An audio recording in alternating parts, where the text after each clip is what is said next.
Rockers in Recovery Media is dedicated to carrying the message of addiction recovery through music, news, events, and festivals taking place within and not limited to the clean and sober community.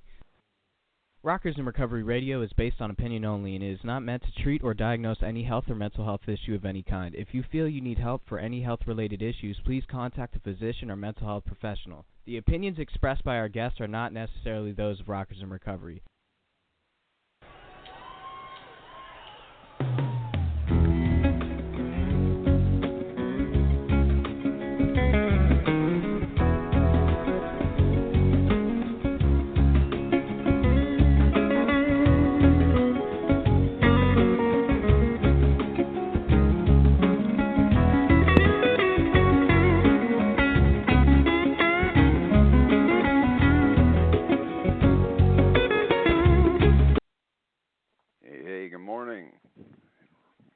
Blessed. I'm John Hollis, host of the show, and this is live Monday through Friday, 9 a.m. to 9:30. The goal is to start the day with some inspiration and hanging out and being blessed and paying that forward and sharing it with others, so that way we can start a day on a good footing. And of course, we do interviews with this show, health and wellness information, to guest stories of experience, strength, and hope. The show is part of the Rockers in Recovery Radio Network. You can go to rockersinrecovery.com. There's lots of information there. You can click on the About tabs and the Partners tabs. The sponsor for today's show is Sober Map app. It's an app you can download to your phone at the Apple Store and the Google Play Store. And Sober Map helps you to be able to find, just like Yelp, local 12-step meetings and other recovery-related information. So you can check that out at Sober Map at the App Store and the Google Play Store. Please download it. Check it out. Maybe a tool in your toolbox. Waking Up Blessed is a way to be able to share our information of hope. And today we have a guest coming on, Bryan Garcia, out of Minnesota, and he's going to talk to us about how recovery happens in Minnesota and how he does it one day at a time. And of course, the thought for today is, in the end, people appreciate frankness more than flattery. I'd rather have somebody call me up and tell me exactly what they think instead of telling me how wonderful I am. In the end, the flattery, it's all by God's grace that I'm sitting here today. All glory goes to God.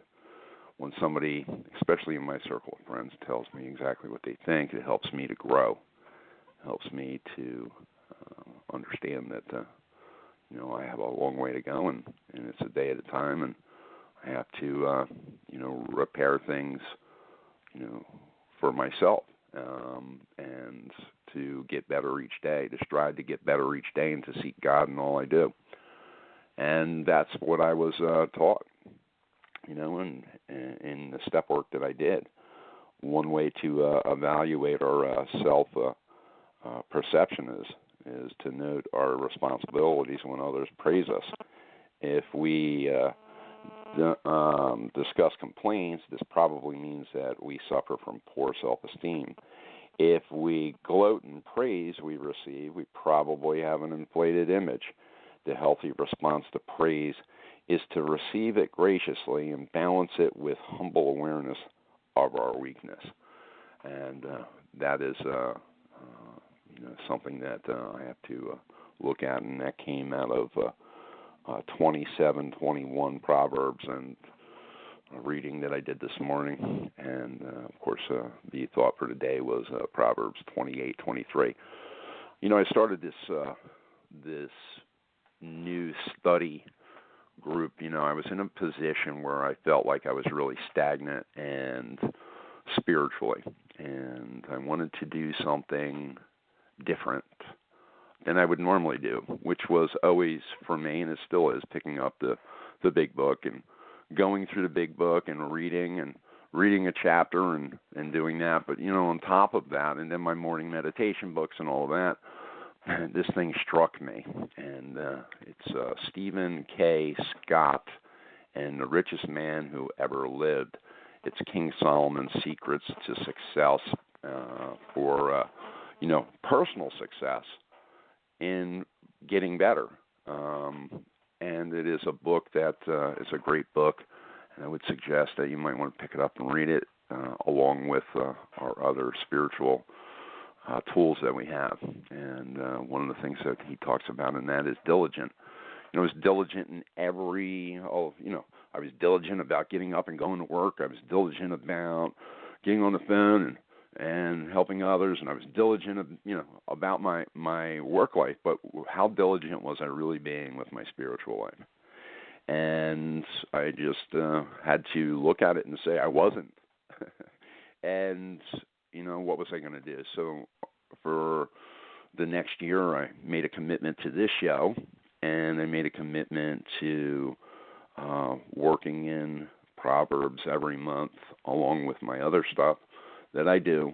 And, something I believe today that if I don't do things like that to better myself, then I'll just get stagnant and, relapse can happen to anybody. So I want to be moving forward, not backward. We got a great event coming up here real quick. It's the 88th Leeburg Retreat. It's Came to Believe. It's a spiritual awakening retreat. It's May 18th through the 20th, 2018. Friday evening of that event, you have through Sunday afternoon, it's like a life enhancement center there in Leesburg. And you can experience the 12 steps as the AA founders practiced them and taught in one afternoon. There's workshops for retreat people. There's great food. There's all kinds of stuff going on. I got some great featured speakers. But again, this is at the 88th Leeburg Retreat, and it's Came to Believe Spiritual Awakening Retreat, May 18th through the 20th, 2018. And also today I'm going to also ask you guys to lift up our family in prayer. We have, of course, Lori going for a biopsy on the 6th, and we just ask you to keep us in your prayers, keep Lori in your prayers. And that's the wrap up for today. Much love to everybody, but we are going to have Bryan on here momentarily. But the song we started with, and I don't know if you guys caught it or not, it's kind of a cool song. It's Can't Find My Way Home. And I remember I was around a year sober, and I went and seen Eric Clapton and Steve Winwood at Madison Square Garden. And they played the song. They did the song live. It was amazing. And I thought to myself, like music means something different for me today.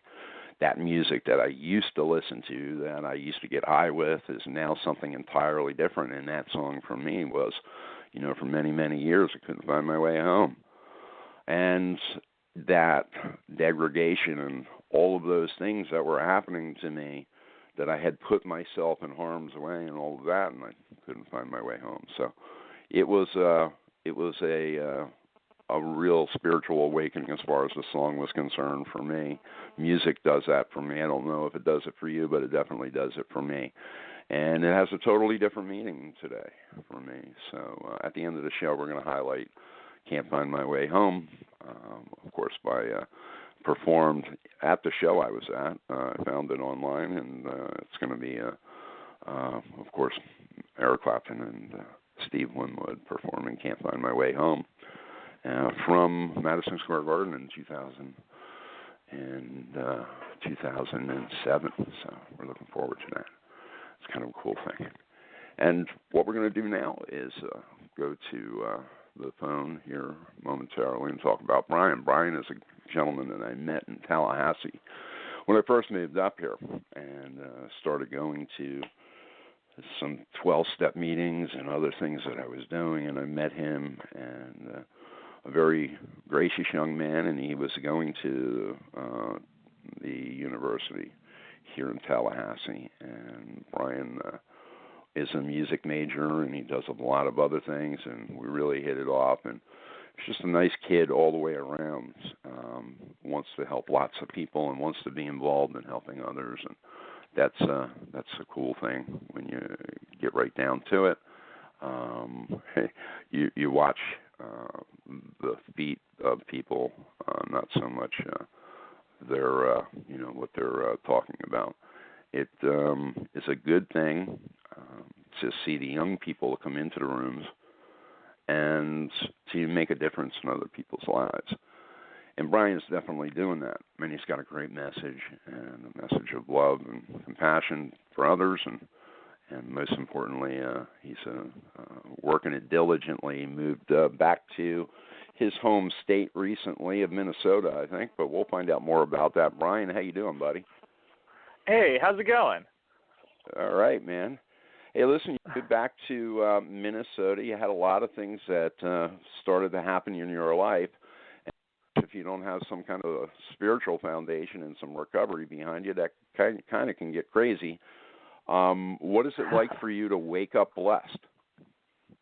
Well, yeah. So actually, I'm not originally from Minnesota, but I came up here for work because my degree was in music and theater and all that stuff.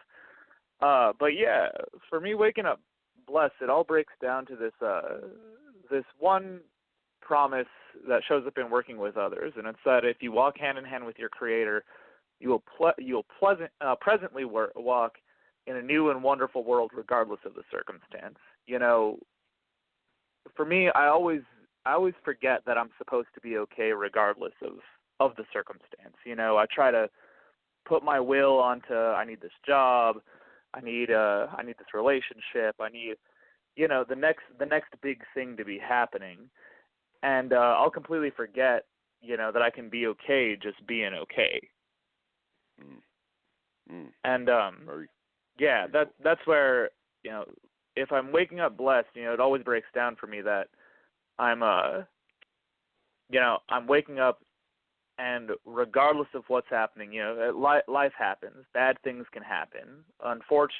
Sad things can happen. And if I'm really aligning my will, if I'm really, really living it, you know, if I'm following the dictates of a higher power, then from all of that worst stuff, you know, the worst stuff that really saved my life, I can still and continues to do so. I can find direction, and I can find joy, and I can find freedom. You know, so that's really what it normally breaks down for me today. Do you find that through your arts, through your music, through the arts that you're involved with, do you find that you can really utilize your recovery and enhance your recovery using those tools too? Yeah, I mean, yeah, it's one of those things, you know, like art has really, like my arts have gotten so much more honest now that I can be honest with myself. You know, I always kind of regard myself as a very, very good actor in my life and in my profession as well. So like, I wasn't honest with anybody on a day-to-day, you know, so all of my emotions in my regular life were very superficial. And the boil over was that in my professional life, they were still very superficial. You know, so now that I'm able to actually, you know, that I'm actually able to care to one extent or another, you know, I can actually have real emotion behind something other than just, you know, what I want and, you know, myself and my immediate satisfaction.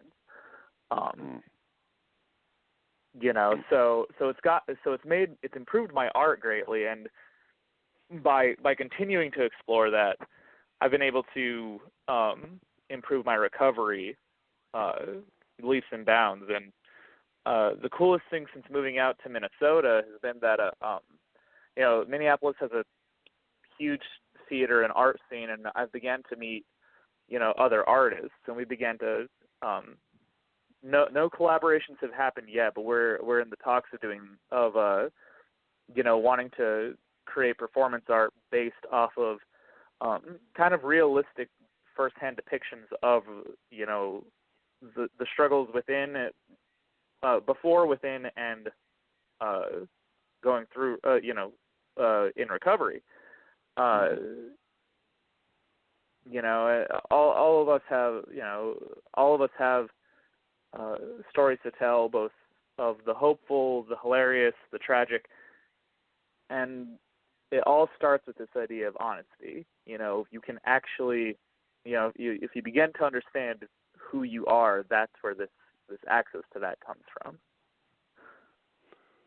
Do you find that with that, you're supporting, the arts and all of that, but your collaborations, and that's kind of cool that you picked up, you went there, you had faith, and I remember when you were making the move and all of that, and you were you had total blind faith. You went up there and you did what you needed to do. And when you went through that process, did you find that when you first got there, it was tough putting your hand up and saying, "Hey, listen, I'm new in the area"? Was it tough to get reconnected? Because I know when I moved to Tallahassee, I had that problem. Yeah. It actually, I moved up here thinking I was like, I was gonna go in and I was gonna suddenly have the same recovery that I had for the, last couple of years living in the small college town that Tallahassee is, and it took me like a solid 2 weeks to even get to a meeting, which, it was one of those things. I finally got so sick and tired of being so sick and tired. And this is, in recovery, and this is staying sober. That it took me 2 weeks just bulking for that long, innocently enough, oh, well, I'm tired, and I'm starting a job, and I've got to get this in line, I've got to get that in line. And then I got so crazy that I finally got to a meeting. And then it took about took about another week for me to actually call somebody and me to actually meet some people, as opposed to just be somebody in the background hanging out on the periphery, justifying trying to be as faceless as possible. Took about another week, and then I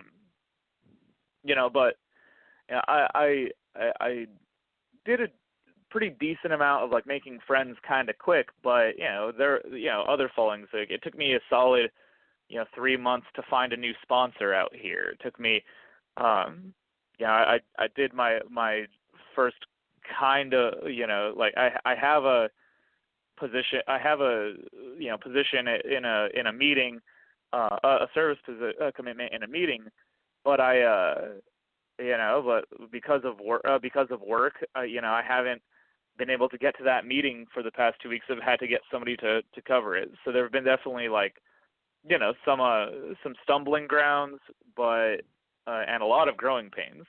But it's definitely been one of those. The first move has been interesting. This move out to Minnesota, because it was like taking an Etch-a-Sketch on what my life was so far, and just kind of shaking it, and now I'm having to rebuild, and this is, like I said, it's been crazy because new people, new ideas on recovery. Minnesota has this huge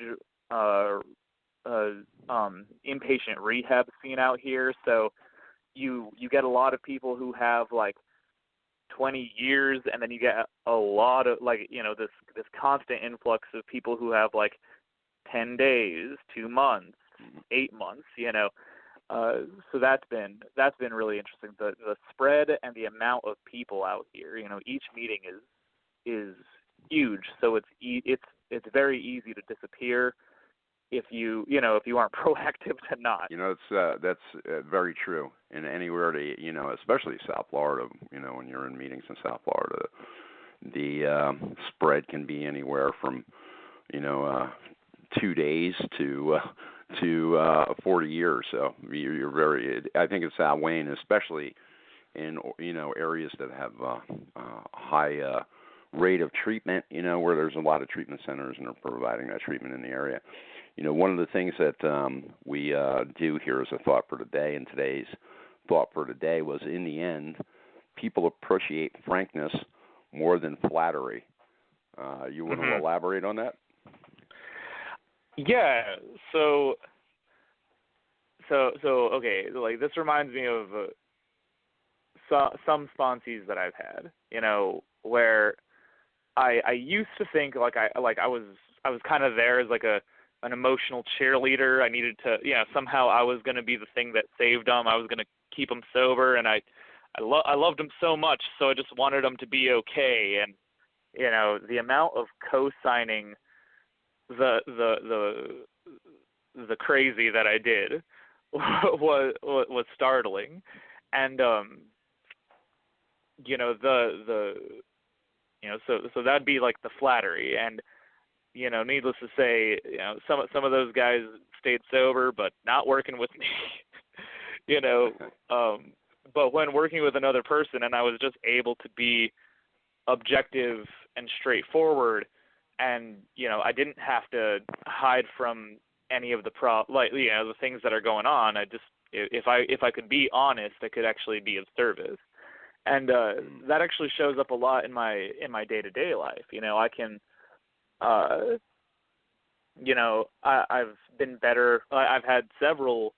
Like my current boss now, I'm working on there's another like staff music job that I'm working on getting, and I can be straight-faced, honest about, if they ask me anything, I can be honest. I don't have to just be I don't have to be, mean about, I don't have to be curt or anything, but I can be honest about something. And it makes basically all of life better, and it's actually made me more approachable. I'm a more efficient employee. I'm a more efficient artist. I don't have to, like I said, I don't have to be a jerk about things, but I can be, if I have say if somebody's asking me to give an honest opinion of art, some given performance piece or a painting or a poem or something, I can give my honest opinion of it, knowing full well it's an opinion. If it was asked for, I can give it, but I don't have to be, worried about how I can, about only bolstering someone's ego, only flattering them. Beautiful stuff, straightforward and honest is really my way to go. I love it, man. Hey, listen, you were, a very big help for me and for my family when we first got here to Tallahassee. I want to thank you for the way that you opened up and made us feel welcome, and most importantly, helped us to connect up here and in a lot of ways. And, we just want to thank you. And you're a person that walks the walk, you know what I mean?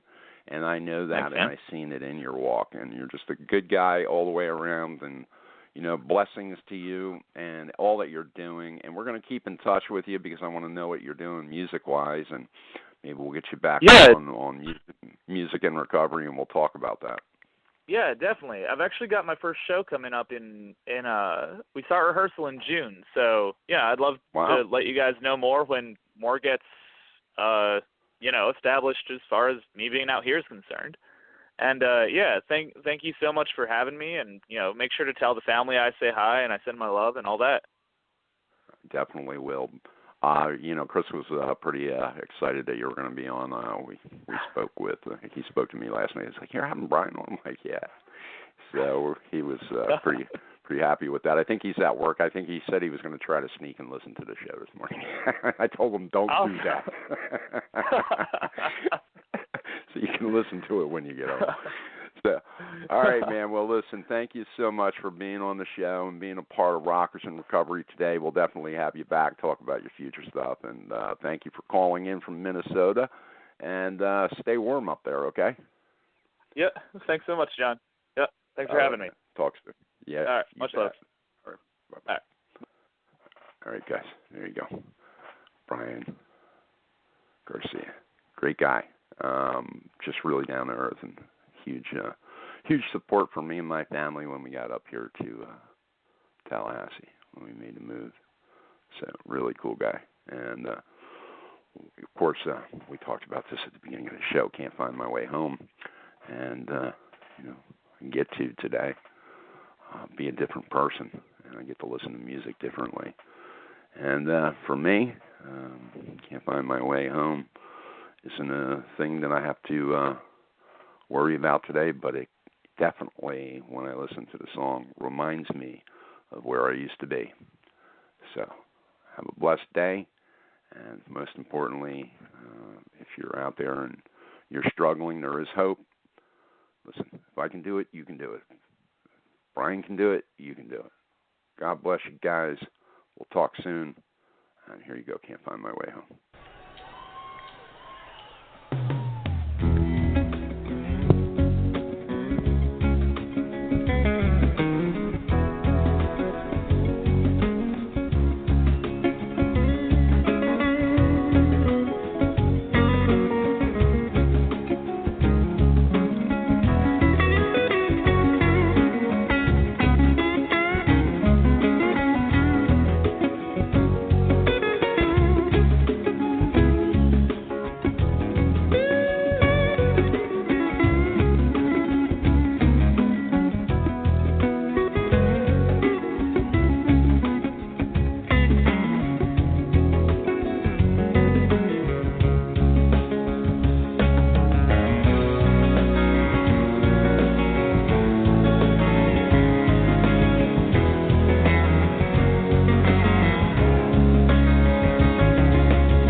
Rockers in Recovery Radio is based on opinion only and is not meant to treat or diagnose any health or mental health issue of any kind. If you feel you need help for any health-related issues, please contact a physician or mental health professional. The opinions expressed by our guests are not necessarily those of Rockers in Recovery. Okay, round two. Name something that's not boring. A laundry? Ooh, a book club. Computer solitaire, huh? Ah, sorry, we were looking for Chumba Casino. That's right. ChumbaCasino.com has over 100 casino-style games. Join today and play for free for your chance to redeem some serious prizes. ChumbaCasino.com. No purchase necessary. Void where prohibited by law. 18+ terms and conditions apply. See website for details.